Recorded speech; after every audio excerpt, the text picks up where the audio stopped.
Quand on apprend quelque chose, l'idée générale derrière, c'est quand même de comprendre ce qu'on apprend. C'est rare qu'on nous demande simplement de connaître quelque chose par cœur. L'idée, c'est quand même de comprendre les informations qu'on nous donne, d'arriver à les lier entre elles pour pouvoir ensuite en faire quelque chose. Si tu regardes une vidéo YouTube ou que tu es dans un amphithéâtre ou que tu lis un livre et que tu comprends pas un mot de ce qui t'est présenté, en général, t'es vite bougon. C'est très frustrant comme sensation. On peut dire que l'idée générale de l'apprentissage, c'est quand même au moins de comprendre ce qu'on fait. Pourtant, c'est assez dur de savoir ce que c'est que de comprendre réellement quelque chose. On a tous cette idée générale un peu instinctive de ce qu'est la compréhension.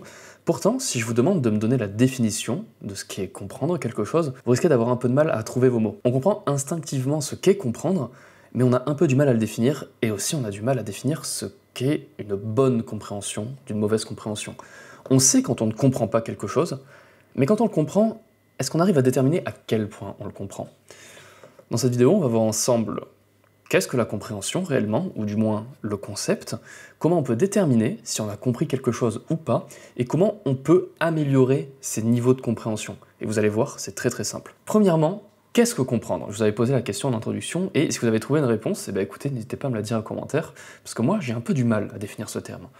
Comprendre, on peut le voir de plusieurs manières. Déjà, j'ai cherché sur internet la définition du mot comprendre, je vous l'affiche à l'écran, ça m'a pas parlé particulièrement, c'est pas spécialement évident. Une autre manière de définir la compréhension, c'est au travers de la taxonomie de Bloom. Donc la taxonomie de Bloom, je vous le rappelle, c'est une pyramide, avec à la base le fait de se rappeler, je ne sais pas écrire, d'une information. Au-dessus, on a le fait de comprendre l'info.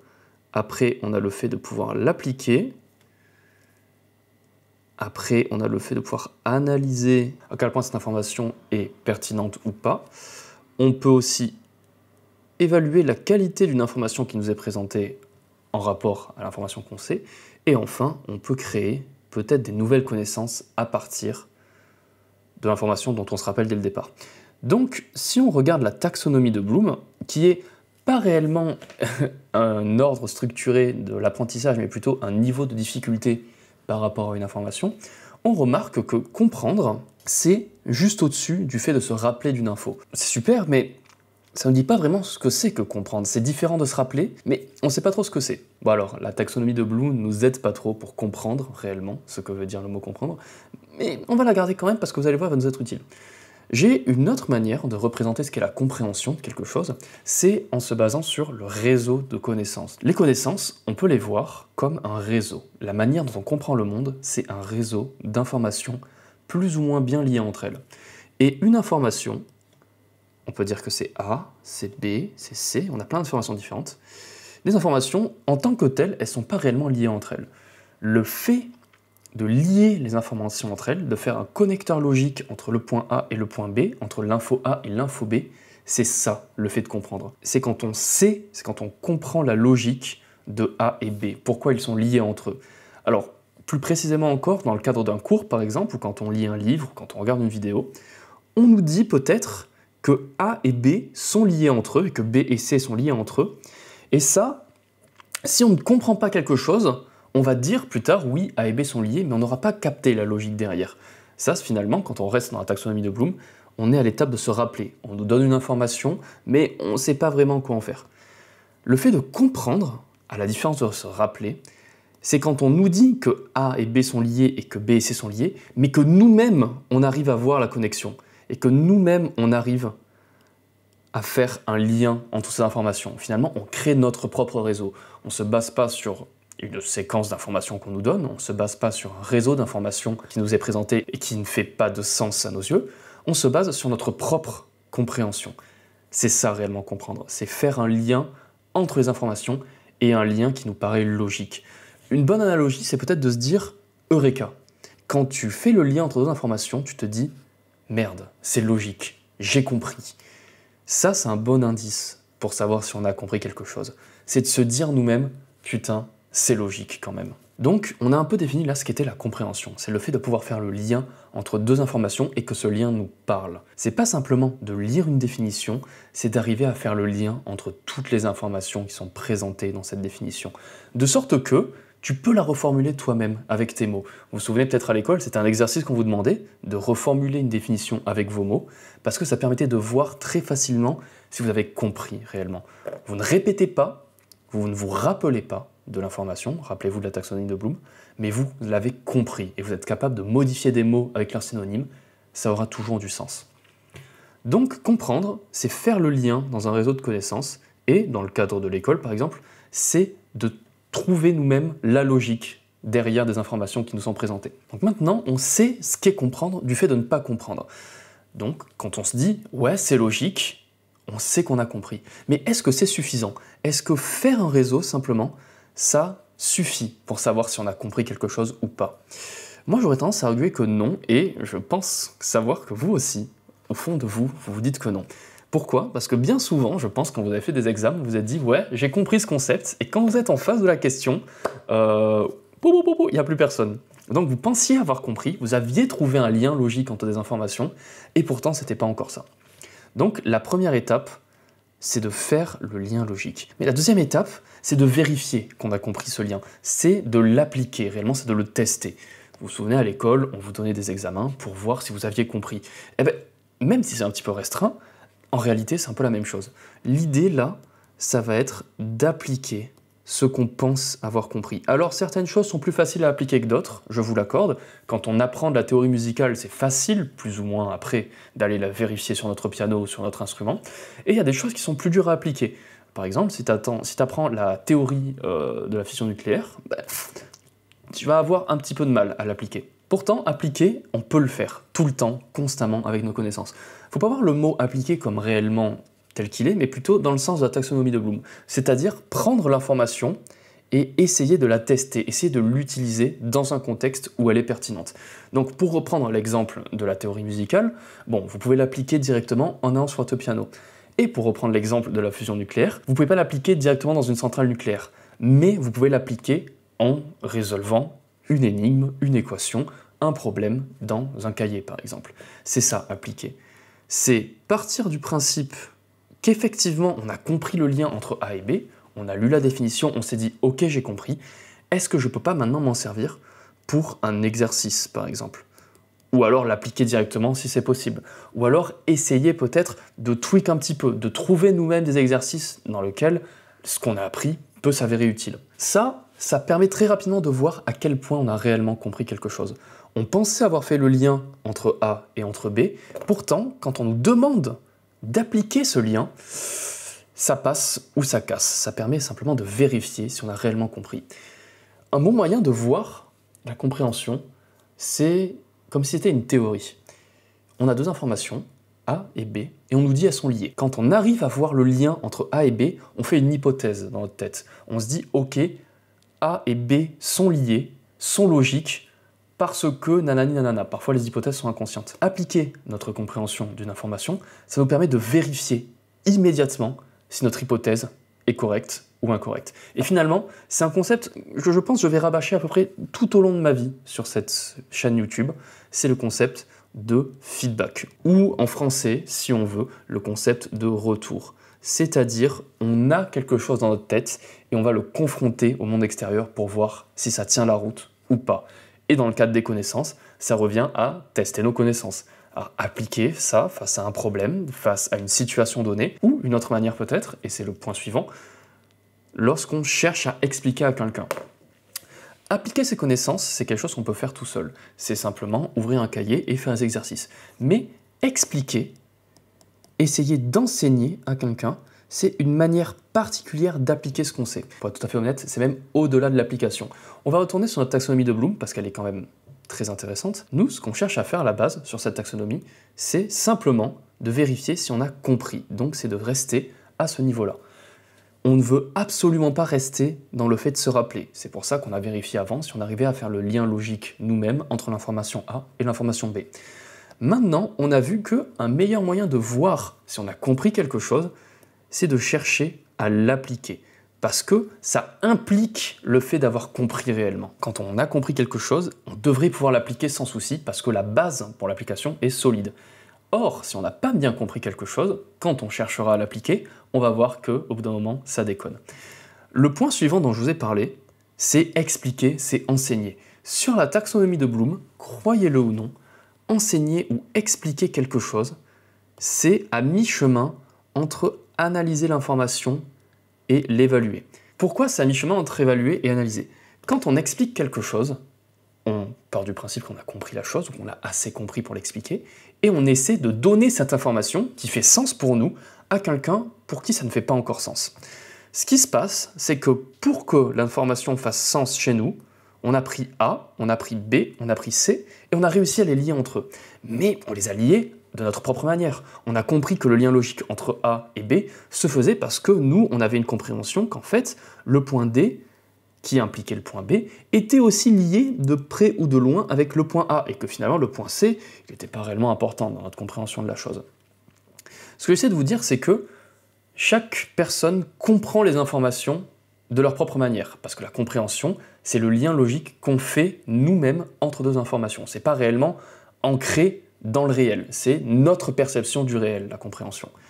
Quand on cherche à expliquer quelque chose à quelqu'un d'autre pour lui faire comprendre, on essaie de prendre notre compréhension du réel, de la verbaliser, et de la donner à quelqu'un qui n'a pas la même perception du réel que nous. C'est-à-dire qu'on va lui donner toutes les informations qui font sens pour nous, sauf que pour lui, ça ne fera pas forcément sens. Essayer d'expliquer une information à quelqu'un, c'est finalement prendre notre réseau, donc prendre A qui implique B parce que D et finalement C, c'est pas tellement important, et essayer de le donner à quelqu'un pour qui, finalement, lui, il n'aura pas D comme information, mais il aura peut-être E, que nous, on n'avait pas pris en compte, il aura peut-être F aussi, qui a un petit peu son propre univers à lui, et finalement, sa perception du réel, sa perception des informations, elle est complètement différente. Quand on cherche à expliquer quelque chose à quelqu'un, on essaie de calquer notre réseau dans son monde à lui, dans sa compréhension à lui, et au bout d'un moment, ça ne va pas marcher. Vous avez peut-être déjà essayé d'expliquer un nouveau concept que vous avez compris à quelqu'un, ou pire encore, un concept que vous connaissez sur le bout des doigts à quelqu'un qui ne connaît rien, et vous vous êtes peut-être rendu compte que vous partez dans toutes les directions, et que ça n'a réellement aucun sens ce que vous dites. Pour vous, dans votre tête, ça fait sens. Pour votre interlocuteur, il ne comprend pas, et surtout, il n'arrive pas à déterminer quels sont les points importants des points non importants. Vous, inconsciemment, vous avez fait ce travail. Vous savez que A et B, c'est réellement l'information principale et que vous parlez de B, de C, de D, de E, de F parce que ce sont des informations importantes, mais ce n'est pas réellement le point important.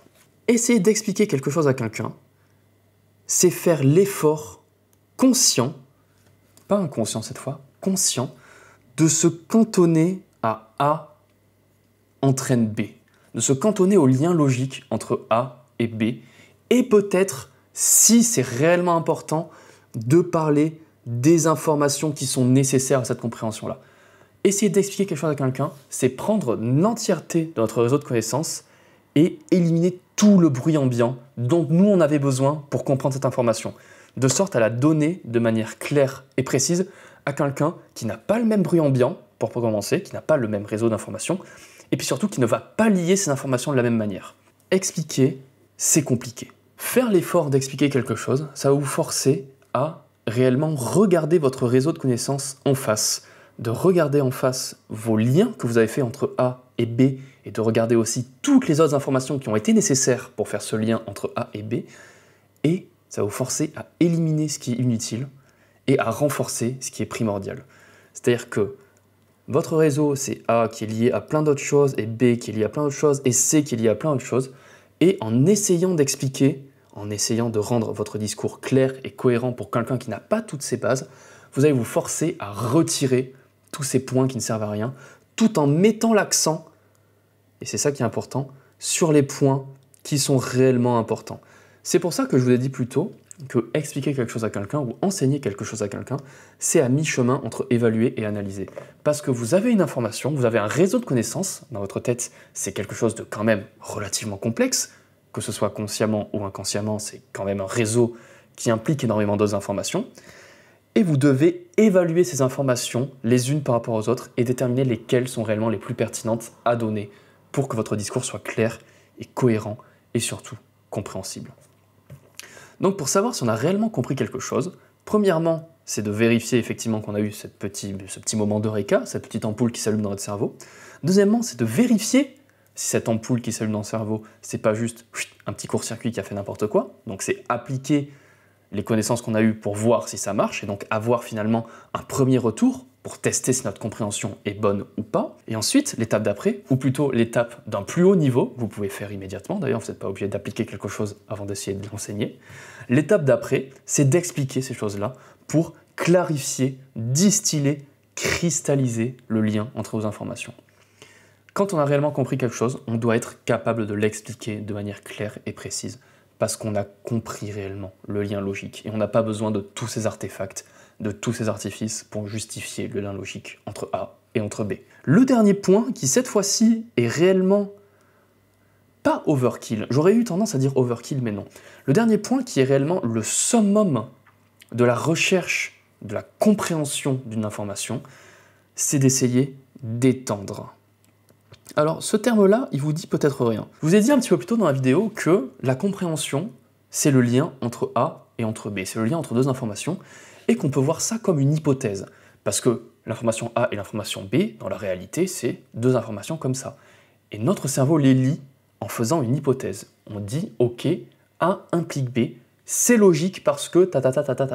C'est ça la compréhension, c'est quelque chose de plus ou moins conscient, qu'on essaie de faire consciemment, et qui est une sorte d'hypothèse qu'on va ensuite tester en l'appliquant et qu'on va ensuite clarifier en l'expliquant. Cette hypothèse, elle est superbe, surtout si on a vu qu'elle marchait, mais la manière dont on teste si une hypothèse est vraie ou pas, elle est assez limitée en réalité. Elle est limitée aux exercices qu'on peut faire, elle est limitée à la manière dont on pense pouvoir appliquer cette hypothèse-là. Le dernier point, que j'ai appelé étendre, c'est avoir cette hypothèse, avoir cette compréhension, avoir ce lien entre A et entre B, et essayer de dérouler le fil pour voir tout ce que ça implique. C'est un petit peu comme appliquer notre compréhension, dans le sens où on a un lien logique et donc on est censé pouvoir faire quelque chose avec ce lien logique. Donc c'est un peu comme appliquer notre compréhension de la chose, mais en restant dans le théorique et en pouvant aller vérifier nos informations derrière. Imaginons, je fais de la médecine, j'apprends les antibiotiques, j'apprends des familles d'antibiotiques et j'apprends leur fonctionnement.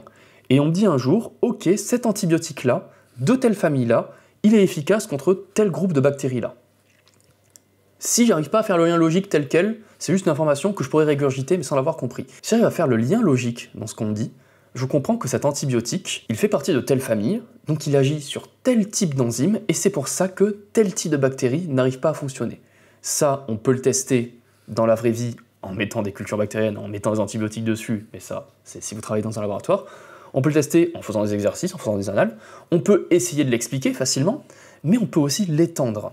Étendre cette hypothèse, c'est dire, ok, j'ai compris que cette famille d'antibiotiques a un effet sur telle enzyme, ça veut dire que ça fonctionne sur telle bactérie, mais ça veut aussi probablement dire que ça fonctionne sur tel autre type de bactérie.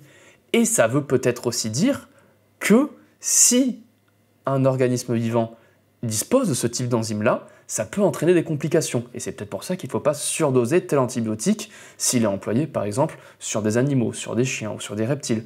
Et que peut-être sur l'humain ça passe et pas sur d'autres animaux, parce que nous, cette enzyme, elle n'est pas si importante que ça. Et vous voyez, là, on est parti d'une hypothèse, qui est en fait un lien entre deux informations. Telle famille d'antibiotiques marche sur telle enzyme, d'ailleurs un lien entre trois informations, parce qu'il marche sur telle enzyme et que cette bactérie a telle enzyme, eh bien cet antibiotique empêche la croissance de cette bactérie. On est parti donc de cette hypothèse-là, et on a déroulé un peu le fil. On a exploré nos hypothèses, nos connaissances, notre réseau de connaissances. Étendre sa compréhension d'un sujet, tester son hypothèse entre A et entre B, son lien logique, c'est finalement faire notre propre réseau de connaissances. Je vais vous référer à la vidéo que j'ai faite sur les cartes de connaissances parce que c'est exactement ça. On a l'information entre A et entre B, et on va essayer d'explorer encore plus loin pour réellement vérifier si A et B c'est logique. On a A et B, on part du principe que c'est logique, donc on devrait avoir le lien entre B et C et A, parce qu'on sait que B et C c'est lié, et donc si A et B c'est logique, que B et C c'est logique, est-ce que normalement A et C ça devrait pas être logique, vous voyez? Ça paraît peut-être un petit peu nébuleux, et j'ai peur de ne pas réussir à bien expliquer ce concept-là. Étendre sa compréhension, c'est finalement aller chercher le plus haut de la taxonomie de Bloom. C'est finalement aller à l'étape de créer. on a une hypothèse, on a une théorie, qui est notre compréhension de deux informations ou de plusieurs informations, on a une hypothèse qui est notre réseau de connaissances, plus ou moins densifié, et on cherche à dérouler ce réseau et à l'explorer au maximum pour voir jusqu'où on peut aller et pour voir si nos hypothèses sont bonnes ou mauvaises. Tout simplement. Donc, en conclusion, comment savoir si on a réellement compris quelque chose et quels sont les moyens pour tester si on a réellement compris quelque chose et aussi pour améliorer notre compréhension?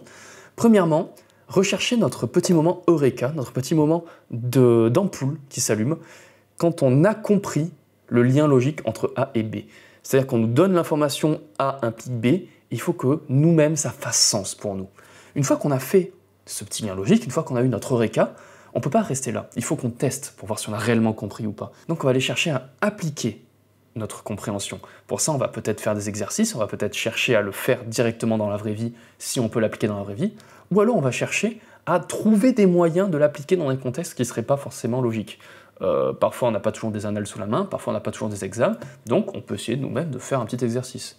Ça dépend de ce que vous apprenez, mais c'est possible. Si vous apprenez une langue, par exemple, vous regardez une série, vous avez compris, vous pensez avoir compris une règle de grammaire, eh bien, vous la cherchez dans votre série, vous cherchez les personnages qui parlent avec cette règle de grammaire, et vous-même, eh bien, quand vous écrivez un texte, par exemple en anglais, vous essayez d'appliquer cette règle de grammaire, et vous voyez si le correcteur automatique s'allume ou pas. C'est ça, appliquer sa compréhension, et du coup, la vérifier. L'étape d'après, c'est d'essayer de l'expliquer pour clarifier réellement le lien logique entre A et B, de sorte qu'on puisse réellement le comprendre et le saisir à bras-le-corps, qu'on puisse chercher des analogies, qu'on puisse répondre à des questions si on nous les pose. Ça vous permet aussi d'ailleurs de nous mettre face aux potentiels trous dans notre connexion logique entre A et B, parce que peut-être que pour nous, A impliquait B de manière logique, mais peut-être qu'en fait, A implique B parce qu'il y a l'information C derrière et qu'on n'a pas pensé réellement à la prendre en compte. Donc expliquer quelque chose à quelqu'un, expliquer et enseigner une information à quelqu'un, ça nous permet de voir directement quelles sont les limites de notre compréhension de cette information. Et enfin, la dernière étape, c'est de partir de notre réseau de connaissances qui est maintenant, on l'espère, assez solide, parce qu'on est assez confiant dans notre compréhension de la chose, et on essaye de dérouler le fil petit à petit. On se laisse porter par notre curiosité, on se laisse porter par notre réflexion, et on cherche, on cherche, on cherche. Au final d'ailleurs, c'est vrai que je ne l'ai pas dit, mais l'idée derrière le fait de dérouler ce fil, c'est de se poser nous-mêmes des questions en partant du principe que l'information initiale est vraie, et ensuite on va vérifier s'il y a les réponses à nos questions, si nos prédictions sont bonnes. C'est un moyen plus poussé encore d'appliquer notre compréhension.